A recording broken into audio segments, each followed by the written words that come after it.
अस्सलाम वालेकुम दोस्तों, मेरा नाम है लियो, मेरे साथ हमेशा की तरह मौजूद है दाऊद और आप देख रहे हैं जी हमारा शो क्योंकि दोस्तों आप से बात करने जा रहे हैं। बात करेंगे जी आज आपके साथ टॉप करेंट न्यूज का सेगमेंट है जो आपको शेयर करेंगे। नंबर 1 पे आप लोग से बात करने जा रहे हैं, जो हमारे पास अपडेट आ रही है वो आ रही है जी रैंकिंग को लेकर, जो कल हुई थी बेसिकली रैंकिंग अपडेट। आईसीसी ने जो है वो इंडिया नंबर 1 पे चला गया है रैंकिंग में और पाकिस्तान जो है नंबर 2 पर है। कहानी वो आपको बताएंगे। बात करेंगे आरसीबी ने रजत पटीदार को जो कैप्टन अनाउंस कर दिया है, उस हवाले से बात करेंगे। और फैमिलीज नहीं जा रही भाई इंडिया के प्लेयर्स के साथ दुबई। इस बार बड़ा लोगों ने इतराज उठाया था और एक पॉलिसी बनी थी कि फैमिलीज को नहीं भेजना। ये क्या कहानी वो आपको बताएंगे। आईसीसी ने फाइन कर दिया पाकिस्तान के प्लेयर्स को जो कल टिम्मा भूमा के सामने जा जाकर जो जोर जोर से ऐसे कर रहे थे। उनका बात नहीं चल रहा था। टिम्मा भूमा को उठा के ना एक बार जमीन में पटाख दे के तू शरीफ बंदा यार भूमा, लेकिन एक कदम पीछे हट गया और भूमा ने बड़ा क्लोजली इनको वॉच किया। फिर भूमा जब बदले लेता है ना तो बड़े गंदे बदले होते हैं। वैसे बात करेंगे और बाबर के हवाले से बात करेंगे। बाबर ने कहा कि भाई मैं कोई किंग शिंग नहीं हूं ना, मुझे किंग किंग के नारे लगाकर जो है प्रेशराइज करूं।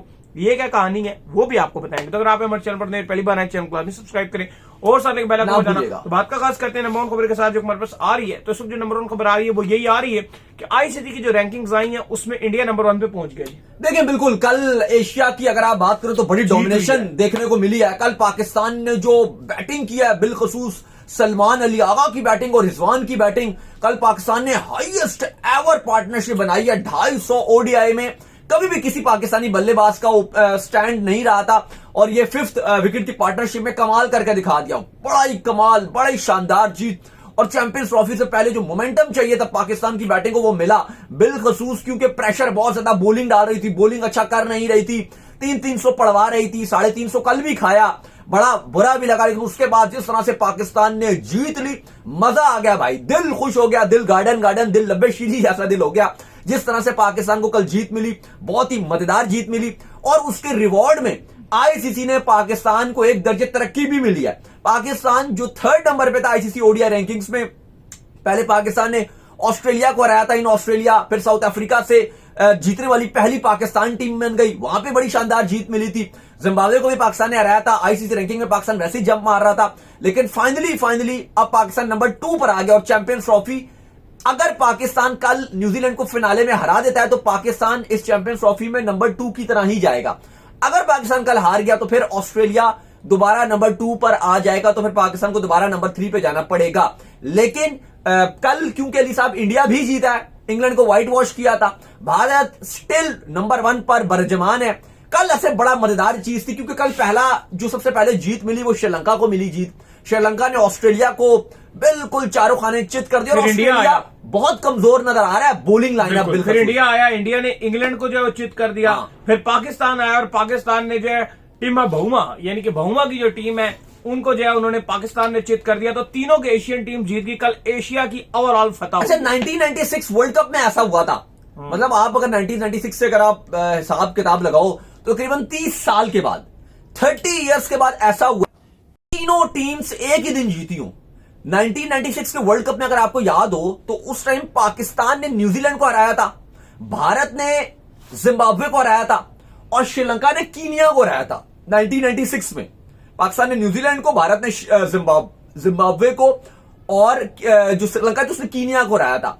तो 30 साल के बाद कल इस तरह से भी तारीखी दिन था कि साउथ एशिया की जो तीनों टीम्स थी, पाकिस्तान, श्रीलंका और इंडिया, तीनों ने डोमिनेशन।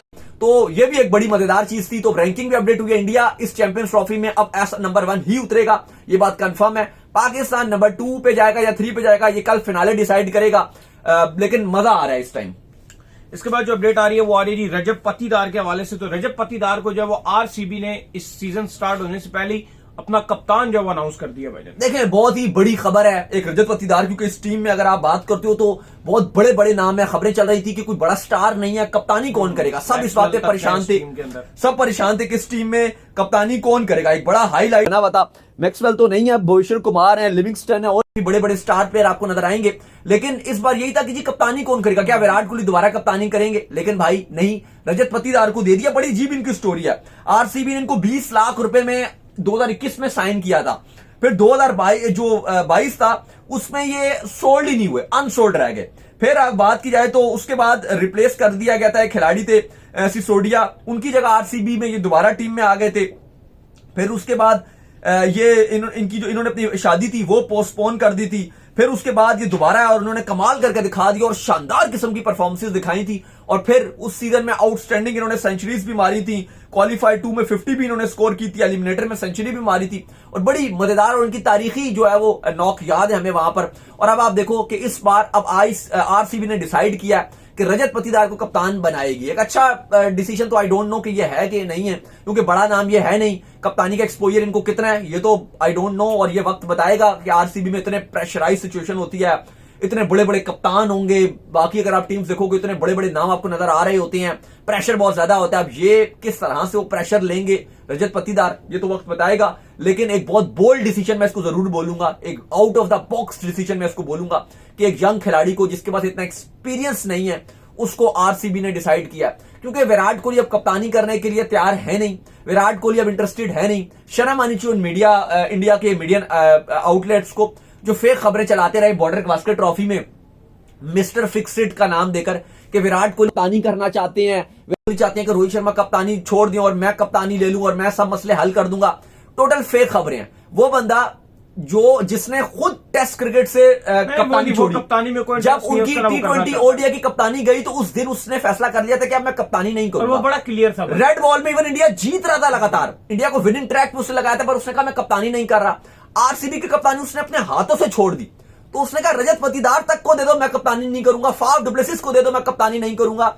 तो भाई वो फेक खबरें चलाते रहे हैं बहुत सारे इंडियन मीडिया के आउटलेट्स हैं, तो भाई उनको भी आज जवाब मिल गया कि रजत पाटीदार कप्तान बन गया, विराट कोहली ने एक बार फिर कप्तानी नहीं किया। इसके बाद जो अपडेट आ रही है जी वो ये आ रही है कि आईसीसी ने जो है फाइन कर दिया पाकिस्तान के प्लेयर्स को, जिसमें आपको पता है कल शहनशाह अफरीदी एक जो डेब्यूटेंट थे उनके साथ जो है बार बार उनकी लड़ाई हो रही थी। फिर जिस वक्त जो है वो बहुमा आउट हुए हैं तो उसके चलते ही जो है वो कई लोग उसके मैदान में आगे कमरान गुलाम जो कि एक सब्स्टिट्यूट फील्डर थे उन्होंने आकर बड़ा गुस्से का इजहार किया। फिर जो साउथ है बड़े कूल रहते हैं, मैंने कभी साउथ को गुस्सा करते नहीं देखा ना, ऐसा मतलब उनकी कोई खास जान है गुस्सा करने वाली। मैं कराची एक दफा गया था तो मेरे सामने ही खड़े थे साउथ, तो मुझे लग नहीं रहा था कि ये कभी इतना ज्यादा जो है वो गुस्सा कर पाएंगे, लेकिन वो भी जो है वो कल साउथ जो है वो गुस्सा कर रहे थे और बहुमा के आगे आकर जो है सारों ने अल शुरू कर दिया, लेकिन बहुमा ने एक कदम पीछे हटाया, तिरछी निगाहों से इन सारों को देखा और अपने जो है डग आउट की तरफ चला गया। तो उसकी जो तिरछी निगाहें हैं उसके चलते जो आईसीसी ने इनके ऊपर फाइन कर दी। लेकिन याद रखो अगर बहुमा के सामने तुम आईसीसी इवेंट के किसी अहम मैच में आए ना तो बहुमा ये बदला जरूर लेगा। नहीं बाबूमा लेकिन बड़े अच्छी नेचर के यार, कल ये अगर हमारे प्लेयर्स थोड़ा सा ओवर एग्रेसिव हो रहे थे, चलो वो ब्रिस्के के साथ जो भी इशू हुआ था वो तो चलो उसका लड़ है ना, उसने वार्म अप किया था, लेकिन वो बाबूमा ने कुछ नहीं किया था। तो लेकिन जो गुस्सा था वो सारा वो ऐसा लगा कि बाबूमा के ऊपर निकालने की कोशिश कर रहे हैं। साउथ शकील तो ऐसा लग रहा था बाबूमा के अंदर घुसने जा रहे हैं, वो तो सलमान अली आगा का भला उन्होंने उठाया और उनको साइड पे कर दिया कि भाई यहाँ आके सेलिब्रेशन कर, छोड़ दे उसको। तो वो भी एक आप कह लो कि काफी ज्यादा एक कंट्रोवर्शियल सीन भी क्रिएट हो गया था। लेकिन आज आईसीसी ने जुर्माना लगाया, शहनशाह अफरीदी के ऊपर 25% जुर्माना लगाया है, क्योंकि उनकी जो ब्रिस्के के साथ लड़ाई छड़ाई हुई थी, धक्कम दुक्कम हुई थी, उस पर उन पे लगाया गया। फिर जो साउथ शकील हैं और कमरान गुलाम जो सब्स्टिट्यूट फील्डर थे उन दोनों के ऊपर 10% जुर्माना लगाया है। काफी ज्यादा इंडियन फैंस ये बात भी कर रहे थे कि भाई जो कॉन्टास्ट का रोला चला था विराट कोहली के साथ, तो वहां पर तो सारे बोल रहे थे कि जी विराट कोहली सीनियर है, उसको कॉन्टास्ट के साथ लड़ाई नहीं करनी चाहिए थी। ये ब्रिस्के के साथ जो है वो मेरा मानना है ये जितने भी यंगस्टर्स है ना, यंगस्टर्स के साथ कभी भी लड़ाई नहीं करनी चाहिए। लेकिन हाँ वो भी आपकी बात ठीक है, नहीं यंगस्टर्स जो होता है चलो आप पुराने बंदे से लड़ाई करो, उसको तो कॉन्फिडेंस मिल रहा होता है यार, वो तो अभी आया होता है गेम में। कल भी जिस तरह ब्रिस्के ने जो बल्ला हिलाया वो बेसिकली वो खुद से जो है ना मायूस हुआ था कि यार इस बॉल पे बाउंड्री लग सकती थी, लेकिन शाहीन ताप गया, फिर शाहीन जान पूछ कर उसके आगे आया, ये आईसीसी ने बोला। असल में वो ठीक है बात आपकी, लेकिन वो एक जब ऐसी मूवमेंट होती है और जब उसने पाकिस्तान की पोजीशन बड़ी खराब थी क्योंकि साउथ अफ्रीका हमारे ज्यादा फ्रस्ट्रेट हुए थे ना बॉलर्स, वो फ्रस्ट्रेशन होती है तो फिर आपकी वो निकलती है ऑन फील्ड में। फ्रस्ट्रेशन थी तो वो फिर बल्ला बेशक हमें भी पता है कि नजर आता है कि दूर, लेकिन वो इस तरह का एंगल तो बनाया था कि वो मारे, तो शाहीन ने ये दिखाया कि तू मुझे मारेगा तो वहां पे एक फिर चीज इस तरह की होगी। नहीं वो अलग बल्ला था। खैर मेरा ये मानना है, मैं तो उसमें भी जो विराट कोहली उनका इंसिडेंट था मेरा मानना था कि वो लड़का ठीक था, और यहाँ पर भी मेरा मानना है कि लड़का ठीक था एज कम्पेयर शाहीन के। खैर इसके बाद जो अपडेट आ रही है वो आ रही है बाबर आजम के हवाले से, और अपडेट ये आ रही है कि बाबर आजम ने कहा है कि मुझे जो है ये किंग शिंग जो है वो ना कहा जाए। ये खुद अब बाबर आजम ने आकर बोल दिया है, क्योंकि बहुत से फैंस जो है बाबर आजम को लगातार बोलते हैं king king king king king कर लेगा, किंग कर लेगा, किंग कर लेगा। और तो और जो हमारे कप्तान है उसने रिजवान ने भी ये बोल दिया था कि भाई किंग जो है वो देख लेगा, किंग कर लेगा। किंग गरीब के ऊपर जो है वो एक्स्ट्रा प्रेशर बन रहा है, और ये बात हमने पहले भी कही थी, अभी बाबर ने तो अब कल कही है ना ये बात। हमने 3-4 दिन पहले आपको याद होगा हमने कहा था कि रिजवान को उसको किंग कहकर एक्स्ट्रा प्रेशराइज नहीं करना चाहिए था। देखो बिल्कुल हमने उस टाइम भी ये कहा था कि रिजवान ने जैसे बोला था किंग कर लेगा, तो ये कोई फायदा नहीं है आप इस तरह की बात कहकर मीडिया में तो आप हाइप जरूर बनवा लेते हो, सोशल मीडिया में जरूर बना लेते हो, लेकिन उसकी वजह से बाबर के पहले ही रन नहीं आ रहे हैं।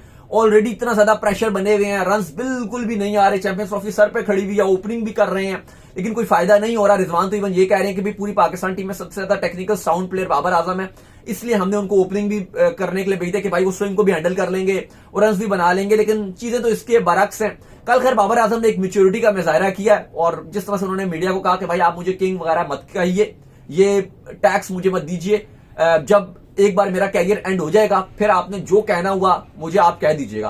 तो मेरे ख्याल से ये बड़ी मैच्योर स्टेटमेंट है बाबर आजम की, और ये समझना चाहिए कि अभी 2 साल से तो बाबर के वैसे रन नहीं आ रहे हैं, और उससे पहले भी थोड़ा सा अगर आप देखो स्टैट देखो, थोड़ा सा वीक टीम के अगेंस्ट रन ज्यादा थे।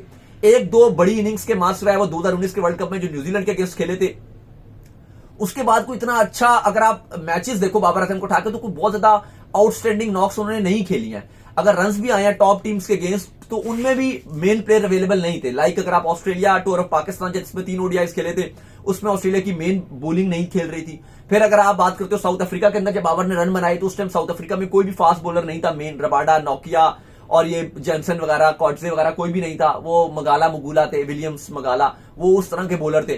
फिर मतलब वो इंग्लैंड की भी वही बात है कि जो मार्क वुड, जोफ्रा और ये सारे उनके प्रीमियम बॉलर नहीं थे, जब वेली शेली और बाकी थोड़े से वो वुड शुड वो दूसरे वाले ल्यूक वुड वगैरह बॉलर थे तो रन बने थे, तो थोड़ा सा प्रेशर बाबर आजम के ऊपर और भी आ रहा है। तो किंग वगैरह कहना, हसन अली पॉडकास्ट में बैठ के बात करते रहते हैं किंग कर लेगा, किंग कर लेगा। और अब एक और वजह भी है ना, थोड़ा सा क्योंकि कप्तान भी नहीं है, पहले थोड़ा सा उठाने वाला कल्चर भी बहुत ज्यादा था, तो अब वो भी चीज खत्म है क्योंकि बाबर साहब अब कप्तान तो है नहीं, तो थोड़ा सा एक ये भी चीज है कि अब वो उस तरह से भी आपको शायद आप उस तरह से कहते हुए भी नजर ना आए। और बाबर आजम ने बिल्कुल ये ठीक बात कही है ताकि उनके ऊपर भी एक्स्ट्रा प्रेशर ना आए और वो भी रन बनाते रहे। तो उम्मीद करते हैं आज हमारा शो बोल रहा है ना इंडियन टीम, बल्कि इंडियन टीम के हवाले से अपडेट आ रही है, और अपडेट ये आ रही है कि जो इंडिया की जो टीम है अब उसके साथ जो फैमिलीज हैं वो ट्रेवल नहीं करेंगी चैंपियन ट्रॉफी के लिए। ये लास्ट टाइम जो बॉर्डर गावस्कर सीरीज हार कर आए थे उसके बाद बीसीसीआई ने एक मीटिंग की थी जिसके अंदर कुछ रूल्स टैप आ गए थे, और उसके अंदर ये भी फैसला था कि अब जो फैमिलीज हैं उनको जो लॉन्ग टर्म जो है टीम के साथ ट्रैवल नहीं करवाया जाएगा। लेकिन मेरा ये मानना है कि चैंपियन ट्रॉफी के टोटल 3 तो मैच हैं जो एक्चुअल में वो आपने एक पॉलिसी बनाई है, वो इसलिए बनाई है जैसे आपने इंग्लैंड से खेलने जाना जहां पे आपने 4 से 5 टेस्ट मैच खेलने जो 2-2 महीने के टूर है, वहां पर फैमिलीज को बैन किया गया। नहीं वहां पर कहा गया कि फैमिलीज को अलाउ किया जाएगा, नहीं वहां पर थोड़ा बहुत अलाउ किया जाएगा, वहां पे थोड़ा अलाउ किया जाएगा और यहाँ बिल्कुल अलाउ नहीं किया जाएगा। तो एक्चुअल में तो वहां पर बैन होना चाहिए जो इतना लंबे टूर में, लंबे टूर पे जरूरत होती है फैमिलीज की, क्योंकि लेकिन देखो नहीं आप बात सुने, लंबे प्लेयर में एंगेजमेंट ज्यादा हो जाएगी ना। नहीं लंबे प्लेयर्स लंबे टूर पे इसलिए फैमिलीज को रखा जाता है कि स्ट्रेस हो जाता है लेकिन वो लंबा नहीं रखने दे रहे, तो उसमें कम टाइम के लिए उसमें कह रहे हैं वो थोड़े टाइम बाद भेजना पड़ेगा। तो उस लेके आपको जब ज्यादा लंबा स्ट्रेस होगा तो कम टाइम के लिए फैमिली रख लीजिए, लेकिन छोटे टूर में आप बिल्कुल अलाउ नहीं होगी। आपको लगता है कि इनकी बीवियां इनका स्ट्रेस कम करती होंगी? वो नहीं, तो बिल्कुल ठीक डिसीजन लिया, इसलिए तो डिसीजन लिया गया, ये अच्छा डिसीजन लिया, तो और बढ़ाएंगी स्ट्रेस वट एवर जो भी है। लेकिन मेरे ख्याल से रोहित शर्मा ने ऑलरेडी कहा था कि जब वो स्क्वाड अनाउंसमेंट के लिए भी आए थे, उन्होंने कहा था कि जो बीसीसीआई के सेक्रेटरी है मैं उनसे अभी मैं उनसे बात करूंगा कि हमारी फैमिलीज अलाउ की जाए, लेकिन उनकी रिक्वेस्ट को भी पूरा नहीं किया गया। और मुझे लगता है कि ये बीसीसीआई ने एक बहुत अच्छा डिसीजन लिया, ये बहुत अच्छा डिसीजन है कि इनकी फैमिलीज को अलाउ नहीं किया गया। छोटी सी चैंपियंस ट्रॉफी है, 2 वीक्स की है, यहाँ पे बिल्कुल अलाउ नहीं होती, फोकस होके खेलना है, क्योंकि छोटी चैंपियंस ट्रॉफी है, गलती की गुंजाइश नहीं होती, तो बिल्कुल फैमिलीज को अलाउ ना रखने का डिसीजन बिल्कुल ठीक है। हाँ लंबे दौरे होंगे जहां 2-2 महीने खेलना है, चलो वहां पे हाफ टाइम फैमिलीज रह लें। मैं बल्कि समझता हूं कि ये पाकिस्तान क्रिकेट बोर्ड को भी इंप्लीमेंट करना चाहिए और जो हमारे खिलाड़ी हैं उनकी भी फैमिलीज को बैन करना चाहिए। अगर अब यहीं पर यह हो रही है चैंपियंस ट्रॉफी तो यहाँ पर तो बिल्कुल फैमिलीज जो है शायद होती हैं, ट्रैवल भी कर रही हैं, होती हैं, होटल्स में अलाउ कर दी जाती हैं। इतना ज्यादा ट्रैवल फैमिलीज करेंगी, मतलब यहाँ से कराची भी जा रही है, कराची से दुबई भी जा रही है, दुबई भी जा रही है। तो वर्ल्ड कप 2023 या बाकी जो बड़े इवेंट्स होते हैं वहां पे भी आपको ट्रैवल करना पड़ता है इधर हर बैच। ये वही ना गलत है ना, ये फैमिलीज को आपका क्या आपकी प्रोफेशनल जॉब है, फिर तो आप जॉब पे भी फैमिली अलाउ कर दें। तो वही है ना कि अब आप लैपटॉप पे आप काम करें, साथ जो है वो आपके बच्चे से फिर रहे हो, तो ऐसा तो अलाउ नहीं होता। तो मैं बिल्कुल ये समझता हूँ कि अच्छा डिसीजन बीसीसीआई ने लिया, पीसीबी को भी ये डिसीजन लेना चाहिए कि कोई फैमिली अलाउ नहीं होगी। उम्मीद करते हैं आज हमारे शो आपका वीडियो को लाइक कीजिए, हमारे चैनल को सब्सक्राइब कीजिए, साथ लेके बेल आइकन को बजाइए, एक और काम कर लीजिए और वही कर लीजिए, हमारे फेसबुक पेज को फॉलो कीजिए, लिंक डिस्क्रिप्शन में मौजूद है। नेक्स्ट वीडियो में बाय बाय।